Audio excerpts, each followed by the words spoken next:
부활하신 주님이 제자들을 만나 첫 하신 말씀이 평안하뇨 였습니다. 샬롬. 우리 9에서 12구역님들께 하나님께서 주신 최고의 복의 평화가 늘 함께 하시기를 축복합니다.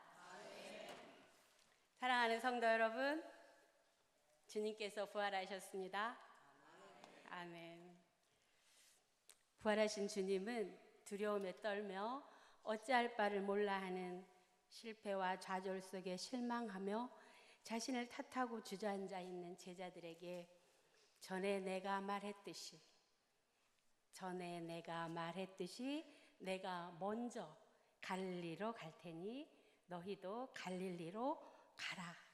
거기서 우리 만나자라고 전하라고 막달라 마리아에게 부탁하십니다. 마태복음 28장 7절과 마가복음 16장 7절 우리가 방금 읽었던 본문입니다. 그럼 주님은 언제 이 말씀을 하셨을까요? 내가 죽었다 살아난 후에 너희보다 먼저 갈릴리로 가겠다라는 말씀을 언제 하셨을까요? 마태복음 26장 31절에서 35절 그리고 마가복음 14장 27절에서 31절에 그 기록이 되어 있습니다. 오늘은 시간상 마태복음 26장 31절에서 35절만 함께 읽어보겠습니다. 자, 함께 읽습니다. 그때 예수께서 제자들에게 이르시되 오늘 밤에 너희가 다 나를 버리리라. 기록된 바 내가 목자를 치리니 양의 떼가 흩어지리라 하였느니라. 그러나 내가 살아난 후에 너희보다 먼저 갈릴리로 가리라. 베드로가 대답하여 이르되 모두 주를 버릴지라도 나는 결코 버리지 아니하겠나이다. 예수께서 이르시되 내가 진실로 내게 이르노니 오늘 밤 닭 울기 전에 내가 3번 나를 부인하리라. 베드로가 이르되 내가 주와 함께 죽을지언정 주를 부인하지 않겠나이다 하고 모든 제자도 그와 같이 말하니라. 아멘. 마태복음에서는 예수께서 이르시되 네가 오늘 밤 닭 울기 전에 나를 3번 부인하리라 하지만 마가복음에는 네가 오늘 밤 닭이 2번 울기 전에 나를 3번 부인하리라 그렇게 말씀하고 계십니다. 그때가 언젠가 주님께서 십자가에 죽기 직전 당신의 제자들과 마지막 만찬을 하시고 난 다음에 주님께서 나는 죽을 것이고 그러나 3일 만에 부활할 것인데 부활한 후에는 너희보다 먼저 갈릴리로 가겠다라고 말씀을 하셨습니다. 그러나 제자들은 주님의 그 말씀이 무엇을 말하는지 아직 알지 못합니다. 죽음도 받아들일 수 없는데 부활이라니요? 아직은 아무것도 알아듣지도 이해하지도 못하는 제자들에게 주님은 이 말씀을 예언처럼 해두셨습니다. 그러자 늘 언제나 그렇듯 성질이 급한 베드로가 자신은 죽으면 죽었지 주님을 절대로 배신하지 않겠다고 호언장담을 합니다. 같이 모여있는 또래 제자들 앞에서 자기만은 주님을 위해서 목숨이라도 바칠 것처럼 그렇게 말씀하지만 그런 베드로를 향하여 베드로의 그 자만에 찬 호기로움에 주님이 찬물을 끼얹습니다. 아니, 너는 나를 3번 부인할 거야. 그것도 닭이 2번 울기도 전에 그 짧은 시간에 너는 나를 3번 부인할 거야 라고 말씀을 하십니다. 저는 이 본문을 묵상하면서 왜 주님이 아무것도 모르는 제자들에게 당신이 죽었다 살아나리라 까지 말씀하고 난 다음에 먼저 갈릴리로 가겠다고 하시는지 이 말씀을 성도님들에게 전하려고 하나님의 말씀을 묵상하면서 비로소 조금 그 마음을 알게 됐습니다. 제자들은 모르지만 주님은 알고 계십니다. 당신이 십자가에 못 박혀 고통 속에 있을 때 당신을 사랑한 제자들이 얼마나 무참히, 얼마나 비겁하게, 얼마나 할 일 없이 무너져 버릴지에 대해 주님은 알고 계십니다. 지금의 저들의 저 기계와 호언이 빌라도의 군사들이 휘두르는 채찍과 주님에게 가하는 고문 앞에서 얼마나 허망하게 허물어져 버릴 것인지에 대해서 주님은 알고 계십니다. 그리고 나면, 그렇게 무너지고 나면 그것밖에 되지 못하는 자신들을 향하여 비난하고 고통하며 후회하고 슬퍼하며 자책하고 아파하는 그들의 괴로움에 대해서도 주님은 알고 계십니다. 그리고 마침내 그들이 감내해야만 하는 실패감, 낭패감, 상실감에 대해서도 주님은 이미 알고 계십니다. 그래서 주님은 말씀하십니다. 내가 다시 살아나서 너희보다 먼저 갈릴리로 가 있겠다. 지금 제자들은 예루살렘에서 주님과 함께 만찬을 하고 있습니다. 이 알 수 없는 주님의 말이 그들에게 들릴 리가 없습니다. 그들은 지금 들떠 있습니다. 주님께서 예루살렘에 들어오실 때 그 많은 군중들이 호산나 호산나 부르며 나뭇가지와 자기 겉옷을 벗어서 땅바닥에 펼치며 예수를 환호했던 그 환호에서 아직 깨어나지 못하고 있습니다. 그런데 주님은 자꾸만 당신은 죽어야 한다고 하십니다. 알아들을 수도 없고 알아듣고 싶지도 않은 주님의 말씀에 제자들은 아직 귀 기울이지 못하고 있습니다. 그러나 불행은 일어났고 이스라엘을 구할 구세주로 믿었던, 그렇게 알고 따랐던 사랑한 주님은 십자가에 매달려 허망하게 죽어버렸습니다. 제자들은 주님의 예언처럼 서슬퍼런 로마 군사들이 무서워 모두 뿔뿔이 흩어져 도망갔습니다. 그나마 용기를 낸 베드로는 빌라도의 뜰까지는 쫓아갔지만 그곳에서 주님을 3번 부인하는 일을 저지르고 말았습니다. 모든 게 끝났습니다. 그것도 실패로 끝났습니다. 너무도 순식간에 벌어진 일이라, 너무도 비참하고 고통스러운 현실이라 제자들은 이 현실과 비현실 사이를 오가며 무기력하게 방구석에 처박혀 숨지기고 있었습니다. 무엇을 할 수도 무엇을 안 할 수도 없습니다. 그나마 정신을 차린 사람들이 있었는데 막달라 마리아와 몇몇 마리아 여성들입니다. 이 여성들은 현실을 직시하고 무엇을 해야 할지를 알았습니다. 어서 빨리 주님의 무덤으로 가서 주님께 향유를 발라드려야 합니다. 그래서 그들은 그 어두운 캄캄한 미명에 주님의 무덤가에 갔다가 살아나신 주님을 만난 것입니다. 그래서 그들은 빨리 제자들에게 와서 말씀했습니다. 주님이 살아나셨어요. 그러나 제자들은 아직 현실과 비현실 사이에서 헤어나오지 못하고 있었습니다. 그리고 이 이후로 무슨 일이 일어났는지에 대해서 사복음서는 조금씩 다르게 기록하고 있습니다. 마태와 마가는 부활 이후의 사건에 대해서는 아주 불친절하게 기록하였습니다. 어디에도 주님이 마태와 마가에서 이야기했던 듯이 갈릴리에서 먼저 가 계신 주님을 만났다고 기록하지 않고 있습니다.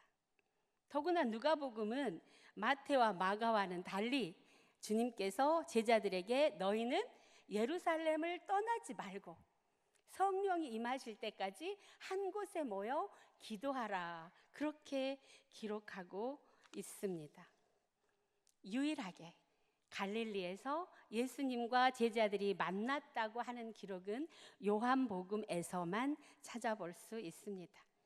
그러나 이 기록에서 보면 예수님이 마태와 마가 우리가 지금 읽었던 본문과는 다르게 주님이 부활하시고 맨 처음에 제자들보다 먼저 갈릴리에 가셨다고 기록하지 않고 예루살렘에서 제자들을 2번 만난 후에 그 후에 베드로가 나는 고기나 잡으러 갈래 라며 자신의 모든 삶을 그냥 체념한 가운데 갈릴리로 간 후에 제자들이 먼저 거기 가서 고기 잡고 있을 때 주님이 오셨다고 요한복음은 기록합니다.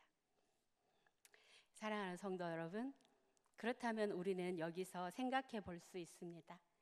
주님이 부활하신 후에 갈릴리로 제자들보다 먼저 가겠다는 말씀, 거기서 우리 만나자고 하신 그 말씀의 갈릴리는 지역을 의미하는 것이 아니다는 것을 알 수 있습니다. 그렇다면 주님이 말씀하신 그 갈릴리는 어디일까요? 우리가 가서 부활하신 주님을 만나야 할 그 갈릴리는 어디일까요? 그 갈릴리가 뜻하는 의미와 내용은 무엇일까요? 오늘 저는 이 갈릴리에 대해 생각해 보고자 합니다. 부활하신 주님이 먼저 가신 갈릴리, 제자들을 초청하여 만나자고 하신 그 갈릴리에 대해서 묵상하고 싶습니다. 예수님은 살아생전에 2가지 이름으로 불리셨습니다. 나사렛 예수 그리고 갈릴리 예수입니다. 나사렛은 갈릴리의 한 지역입니다. 주님의 출생에 대해 말할 때 사람들이 붙인 이름이 나사렛 예수입니다. 이 말은 예수는 그 출생이 비천하고 볼품없는 촌뜨기라는 비아냥거림에서 나온 말입니다. 나사렛은 당시 유대인에게는 멸시를 당하는 곳이었습니다. 우리는 성경에서 나다나엘이 나사렛에서 무슨 선한 것이 나겠느냐라고 하는 일화를 통해서 그 속내를 읽어낼 수 있습니다. 갈릴리 역시 비슷한 처지의 취급을 받습니다. 갈릴리는 그러나 예수님의 공생의 대부분을 보내신 곳입니다. 예수님이 기적을 베푸신 곳이고 말씀을 선포하신 곳이고 제자들을 부른 곳이고 그리고 가난하고 소외당한 사람들과 친구되어 웃으며 떠들며 먹고 마시며 행복했던 곳이 바로 갈릴리입니다. 그런데 이 갈릴리에 대해서 700년 전에 이사야는 이렇게 예언했습니다. 이사야 9장 1절에서 2절입니다. 시작. 전에 고통받던 자들에게는 흑암이 없으리도다. 옛적에는 여호와께서 스불론 땅과 납달리 땅이 멸시를 당하게 하셨더니 후에는 해변길과 요단 저쪽 이방의 갈릴리를 영화롭게 하셨느니라. 흑암에 행하던 백성이 큰 빛을 보고 사망의 그늘진 땅에 거주하던 자에게 빛이 비치도다. 아멘. 오래전부터 유대인에게 갈릴리는 흑암의 땅이었고 멸시와 천대의 땅이었고 저주받은 이방인의 땅으로 취급당하였습니다. 왜 그랬습니까? 갈릴리라고 하는 곳은 이스라엘의 가장 북쪽에 위치한 곳으로 이방 나라 두로와 시돈 그리고 아랍과 인접해 있어서 옛부터 이 지역을 비아 마리사길, 다시 말하면 교착지라고 이름 붙였습니다. 이 나라와 저 나라가 갈 때 들리지 않고는 안 되는 그런 지역이었기 때문에 이 갈릴리에는 오래전부터 이방 문화를 수용하는데 유대인들보다 훨씬 더 적극적이었고 또 그렇게 하지 않으면 살 수 없는 상황이었기 때문에 이방인들이 와서 갈릴리에 살고 있었습니다. 순수성을 중요하게 생각했던 유대인에게는 이 갈릴리는 사마리아처럼 더럽혀진 땅으로 여겨질 수밖에 없었습니다. 그런 갈릴리에서 예수님은 자신의 하나님 나라 운동을 펼치신 것입니다. 이곳 갈릴리에서 예수님이 하나님 나라 운동을 펼치셨는데 그 하나님 나라 운동을 한마디로 말한다면 하나님과 죄인의 화해라고 저는 말할 수 있겠다고 생각합니다. 버려진 땅, 우상을 숭배하는 땅, 하나님께 저주를 받아 병들고 타락한 땅 갈릴리에서 주님은 죄인이라고 손가락질 당하는 그들에게 다가가 죄를 용서하시고, 귀신에게 붙들려 자기를 상실하고 스스로 자신을 파괴하는 이들의 영혼을 치료하시고, 그리고 새로운 존재로 거듭나게 해주셨습니다.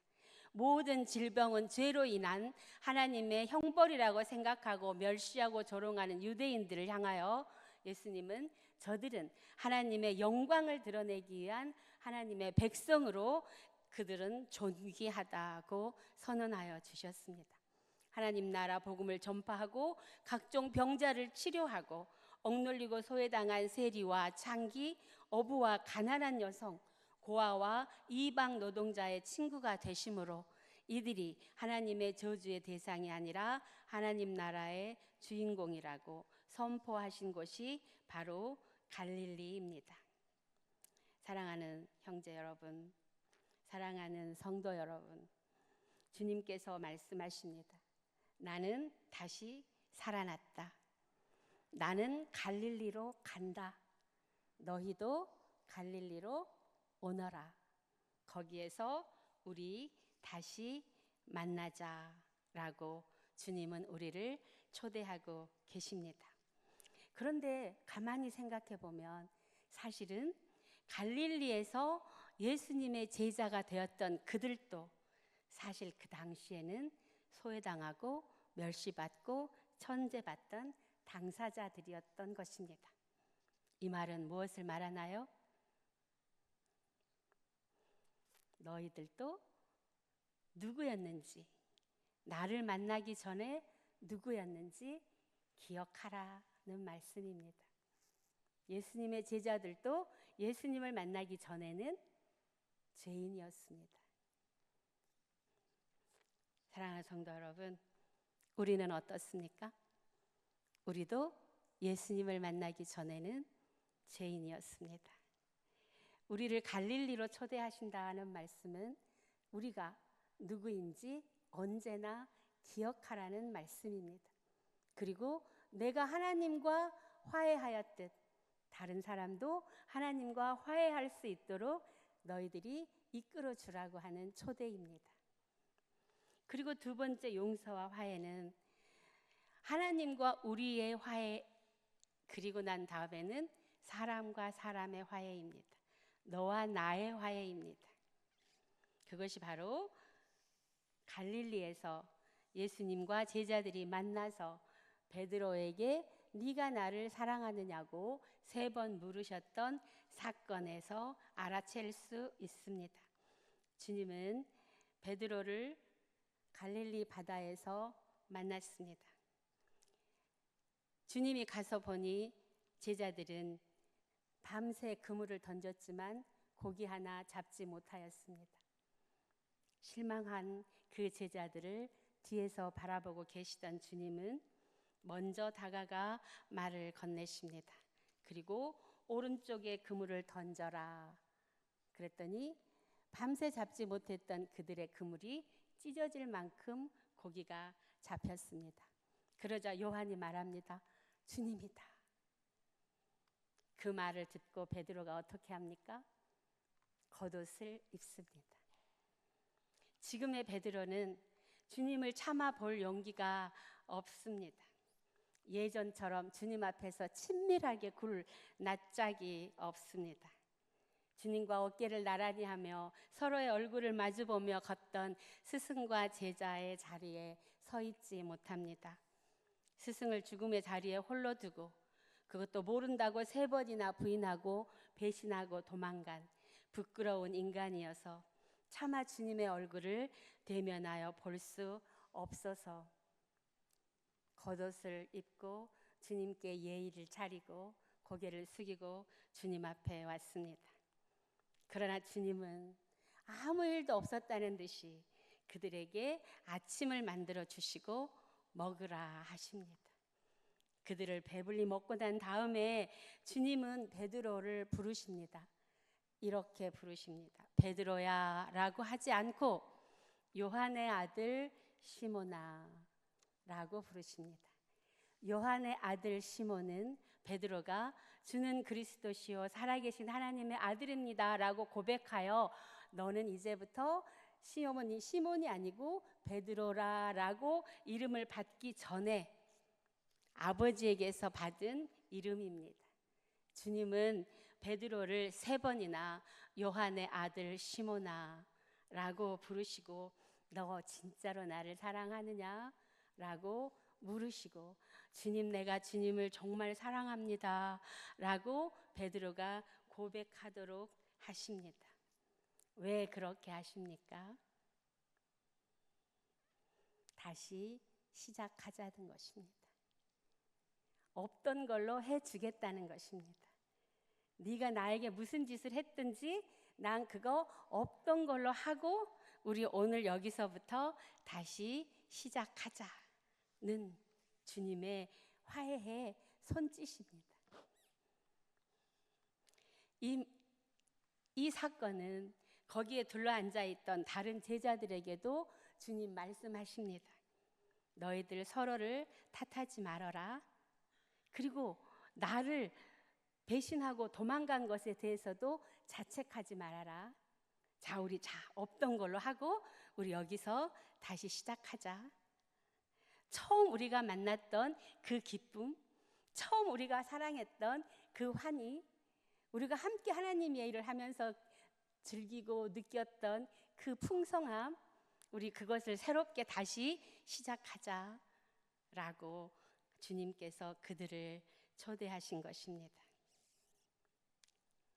사랑하는 성도 여러분, 우리는 2가지를 갈릴리에서 해야 합니다. 이 세상에 소외당하고 가난하고 어렵고 아무도 돌보지 않는 그들에게 다가가서 주님의 말씀으로 사랑하고 주님의 사랑으로 위로하며 그들이 하나님과 화해할 수 있도록 그리스도의 백성이 되도록 전도해야 합니다. 그리고 나와 너 사이를 가로막고 있는 그 무엇을 깨뜨리고 화해하기 바랍니다. 나를 배신하고 가버린 저 사람 용서하시기 바랍니다. 나를 힘들게 하는 이 사람 용서하시기 바랍니다. 부활의 주님을 만나는 갈릴리에서는 오직 사랑과 용서와 화해로 주님을 만날 수 있습니다. 우리가 그럴 때 주님께서 이곳에 현존하고 계심을 경험하게 될 것입니다. 기도하겠습니다. 하나님, 당신의 아들을 이 땅에 보내셔서 견딜 수 없는 고통이 그 아들을 아버지 나를 버리시냐고 호소할 정도로 고통스러웠지만 하나님 함께 그 고통을 감내하시며 마침내 구속의 은총을 이루심을 감사합니다. 하나님, 주님께서 그 고통을 감내하시고 다시 살아나셨사오니 우리도 하나님 이 땅에 살면서 우리가 당하는 그 무수한 고통을 감내하고 주님과 함께 부활하게 하여 주시옵소서.